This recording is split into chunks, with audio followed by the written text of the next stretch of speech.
Bonjour à tous, bienvenue dans cette nouvelle vidéo. Bienvenue dans l'épisode 2 de mon opération pour la gynécomastie. Je sais pas si cet épisode vous surprend ou non, mais effectivement, la gynécomastie, qui je le rappelle est le développement de la glande mammaire chez l'homme, est quelque chose qui est opérable du coup chirurgicalement pour se faire enlever. Vous avez peut-être suivi d'ailleurs mon opération l'année dernière parce que vous avez été très nombreux à me faire des retours sur le sujet. Et malheureusement, parfois, une seule opération ça ne suffit pas. Il faut savoir que là, ça a repoussé uniquement à l'unilatéral. Il y a uniquement le téton droit qui a pris cher. Bien entendu, si je fais ce genre de vidéo, ça va de soi que ce n'est pas pour me plaindre, mais plutôt pour vous apporter des réponses. Vous aiguiller, parce que vous êtes nombreux à être touchés par ce phénomène. Et donc, dans cette vidéo, vous allez me suivre donc d'une part jusqu'au bloc opératoire et vous allez me suivre une fois ma sortie du bloc. Savoir, je ne vais pas me faire endormir entièrement, je me fais endormir localement à chaque fois. Et donc, c'est une opération qui est assez rapide. Également, dans cette vidéo, je vais répondre à pas mal de vos questions au sujet de l'opération,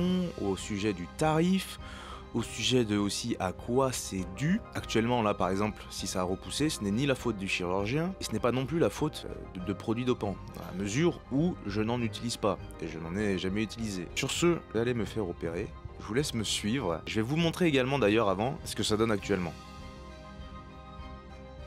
Donc ce n'est pas flagrant, mais là nous avons le pectoral gauche. Comme on peut le voir, il y a vraiment l'absence de gynécomastie, c'est-à-dire il n'y a vraiment rien dans la peau. Cela dit, je l'avais dit dans une dernière vidéo, c'est que moi, vu que je suis un ancien gros, j'ai un pli de gras qui est vraiment resté en fait. L'ombre me met beaucoup trop en valeur, mais j'ai un pli de gras qui est resté ici en fait, juste en dessous. C'est-à-dire que dans beaucoup de positions, c'est pas très esthétique. On va enlever également le pli de gras qui est juste ici. Comme ça, on fait d'une pierre deux coups. Ici, en revanche, on a le développement de la glande mammaire. Ok, alors ça se voit pas des masses, parce que bien entendu, ça n'a pas repoussé comme avant. Ça a repoussé légèrement, c'est vraiment juste à l'intérieur ici. Et surtout, le truc que je ne savais pas, c'est que ça fait extrêmement mal quand ça repousse. Hein. C'est une douleur. J'ai même dû faire une radio pour savoir si c'était vraiment une gynécomastie ou s'il n'y avait pas un kyste. Peut-être à la caméra, on n'y voit pas des masses, mais c'est vrai qu'en fonction de la lumière, en fait, il va y avoir vraiment une protubérance d'un côté et non de l'autre. Et ça, pour le coup, j'avoue que esthétiquement parlant, c'est vraiment pas ce que j'adore. Plus une liposuction juste en dessous. Parce que en fait, les adipocytes, c'est quelque chose aussi qui peut favoriser l'apparition de gynécomastie. Maintenant, par contre, on va y aller dans 20 minutes.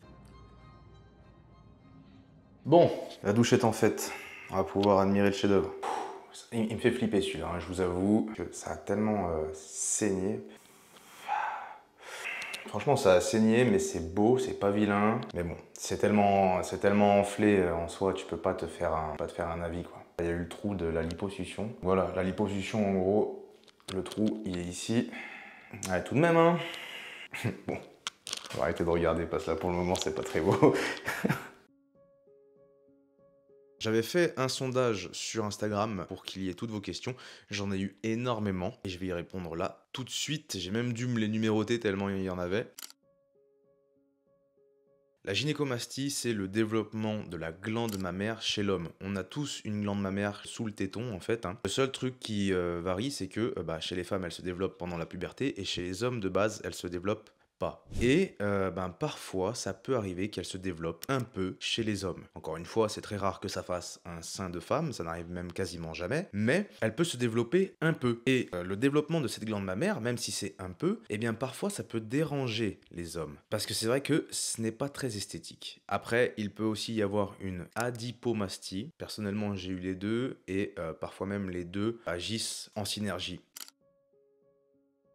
Alors, la question numéro 2, c'est quelque chose qui revient souvent. Il faut savoir que là, vous avez la connaissance de la gynécomastie due aux stéroïdes, parce que évidemment, le bodybuilding et les stéroïdes sur les réseaux sociaux, eh bien, ça fait polémique et ça fait énormément de vues. Et donc, souvent, lorsqu'on parle de gynécomastie, vous avez l'association aux stéros. Mais il faut savoir que la gynécomastie, ça existe depuis la nuit des temps et ça existe depuis bien avant les stéroïdes. D'ailleurs, il y a énormément d'hommes, je crois que c'est plus de 30% des hommes qui ont une gynécomastie. Certains en souffrent, entre guillemets, et certains n'en souffrent pas. Par contre, les stéroïdes, oui, ça peut faire en sorte que la glande mammaire se développe. Mais voilà, la majorité des hommes qui ont une gynécomastie, ce n'est pas dû aux stéroïdes. Moi-même, ce n'est pas dû aux stéroïdes, elle s'est développée pendant la puberté. D'ailleurs, vous avez de nombreuses images qui le montrent. Il y avait vraiment une gynécomastie qui s'était vraiment développée, plus une grosse adipomastie. Il faut savoir également que la gynécomastie et son développement, c'est totalement multifactoriel. Ça peut être dû donc à votre testostérone, ça peut être dû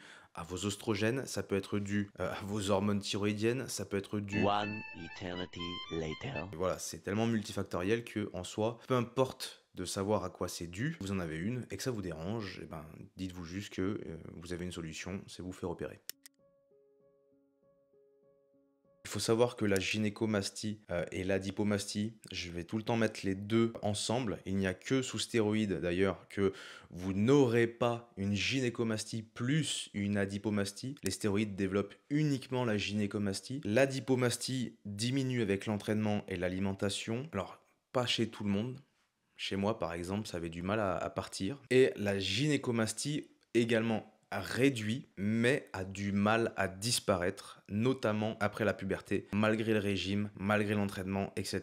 Car ce sont des cellules qui sont créées, ce sont des cellules en plus, ce n'est pas juste une hypertrophie, c'est une hyperplasie, donc la multiplication des cellules. Et c'est pourquoi une intervention chirurgicale, pour enlever même le peu qui reste, eh ben, c'est important.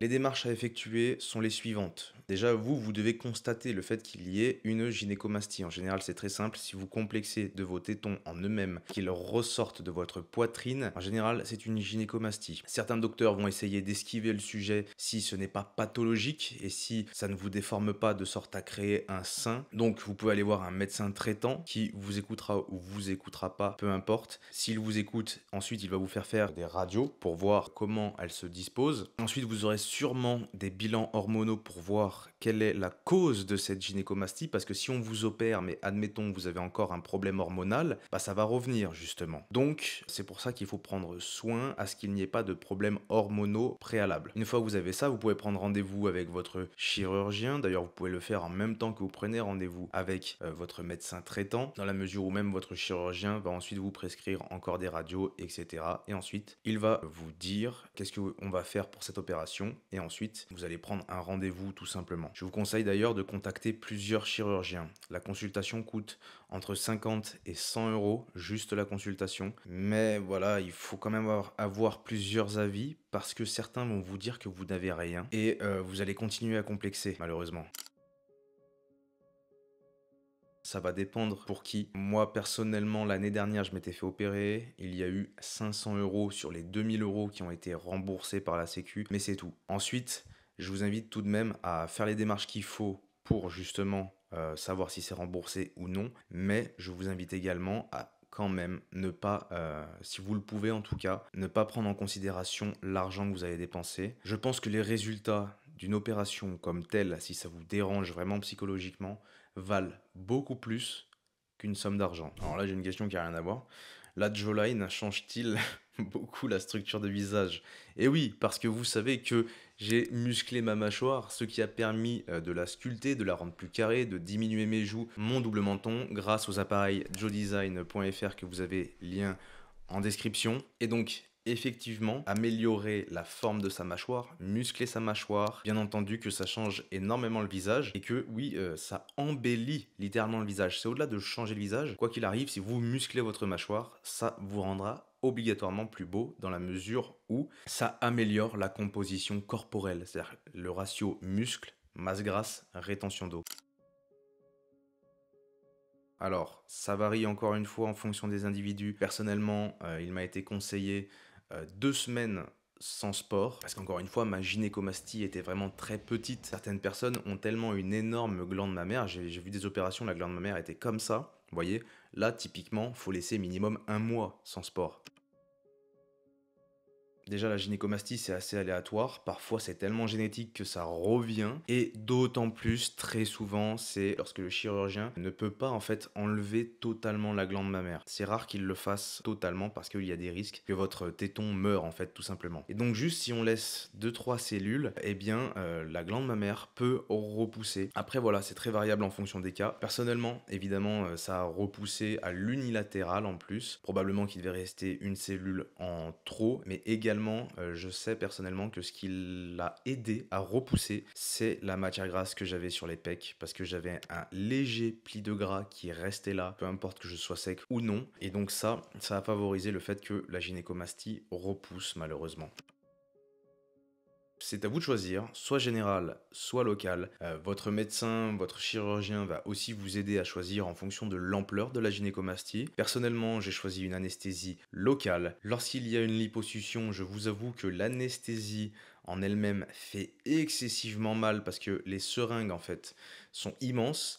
Et en fait, on doit aller chercher l'endroit où on va venir liposucer. Et donc, vu que moi, c'était de l'extérieur du pec jusqu'à l'intérieur, imaginez la taille des aiguilles. Ça, c'est un sujet très souvent qui me plaît, parce c'est un sujet à controverse. Au tout début, quand je commençais à parler du fait de vouloir me faire opérer, que ce soit cette année ou même l'année dernière, beaucoup de gens en fait arrivent et me disent ouais, non mais je vois pas où est le problème, etc. Machin. Et c'est là où en fait je voulais aller au bout de ce que je fais. C'est-à-dire que si je fais de la musculation, si je dépense autant d'heures par semaine pour prendre soin de mon corps, si je fais attention à mon alimentation, etc., je veux avoir le résultat concret de mes efforts. Je veux avoir le résultat que j'ai dans ma tête, je le veux concrètement. Ok? Pour vous résumer mon état de pensée, c'est ça. C'est-à-dire que ce que j'ai dans ma tête, je le veux dans la vraie vie. Je veux pas juste le rêver. Eh bien, pour cet aspect-là, c'était quelque chose qui commençait un petit peu à m'agacer, je vous avoue, parce que j'avais une gynécomastie imaginée depuis mes 13-14 ans, qui restait là, malgré la musculation, etc. Je voyais que, par exemple, je n'atteignais pas exactement ce que je voulais. Et peut-être que pour beaucoup, ça sera un détail, mais si vous-même vous avez une gynécomastie, vous savez à quel point c'est impactant. Ça peut être considéré comme un détail par l'intégralité des gens qui vous entourent, mais au final, l'essentiel, c'est juste est-ce que vous, ça vous saoule?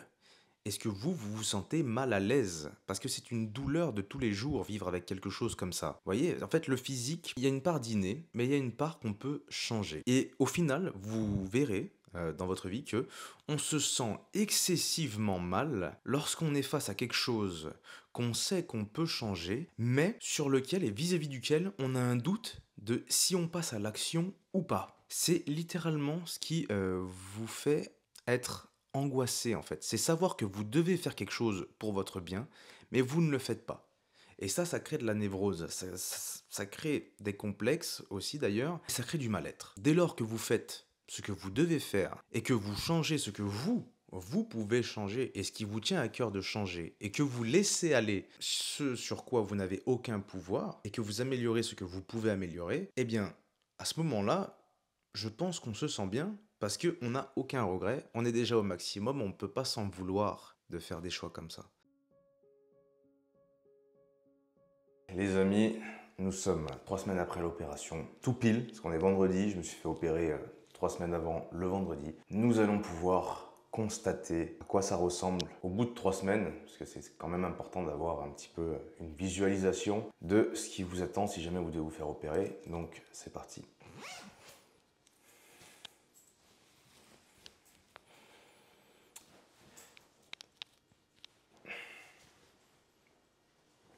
Donc là, la cicatrice est gonflée, tout autour, mais je me fais pas de soucis parce que l'année dernière, ça avait fait la même chose et ensuite ça part. Et là, par exemple, la cicatrice n'est plus gonflée. Ensuite, je vous rappelle que j'ai fait faire une liposuction. Alors, en vidéo, vous le voyez pas, mais moi, je le voyais dans le sens où quand je faisais ça, en fait, tu vois, ça le fait encore vite fait, mais ça le fait quasiment plus, tu vois. Donc voilà, moi je le voyais personnellement. C'était pas publiquement qu'on me le faisait remarquer, mais moi personnellement je le voyais, donc j'ai fait enlever. Voilà les amis, j'espère que cette vidéo vous aura plu, j'espère qu'elle aura répondu à un maximum de vos interrogations. Également, si toi aussi tu t'intéresses au fait de développer ton image au mieux pour qu'elle te serve littéralement d'outil dans ta vie de tous les jours, parce que oui, avoir une image à la hauteur va littéralement te permettre d'avoir cette aura nécessaire à avoir tout ce que tu veux dans ta vie, eh bien j'ai littéralement fait un guide du glow up qui est 100% offert et qui va t'aider justement à t'améliorer physiquement, à t'embellir. Donc n'hésite pas à aller le télécharger, il est lien en description et c'est encore une fois totalement offert. N'hésitez pas à mettre un petit like, à mettre un commentaire, à vous abonner bien entendu. Prenez soin de vous et je vous dis à la prochaine.